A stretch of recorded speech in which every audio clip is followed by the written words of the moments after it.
How to add or remove card on Temu. Hello everyone, this is Lisa from Create, Login and Delete. Now let's get started. Launch your Temu app. Here we go. Make sure you have already logged into your account. You will land to the home page. Now at the bottom you're gonna find different options. Click on the option of View. At the top right corner you'll find this settings icon. Click on it. Once you land to the settings page, over here you'll find different options. Go ahead and click on the option of your payment methods.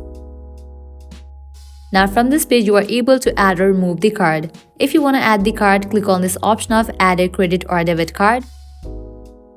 Now provide the details. Firstly type in your card number and then type in the expiration date. Likewise type in the CVV. Or also what you can do is click on this option of scan card, and with that your card details will be updated. Once you fill all these, click on the option of add your card. With that your card details will be updated. In the case you want to remove card, all the cards you have added to your account, it will pop up over here. Head towards the card that you want to remove, click on it. You'll get the option of edit or remove. Click on the option of remove. Now confirm you want to remove the card, and with that your card details will be removed.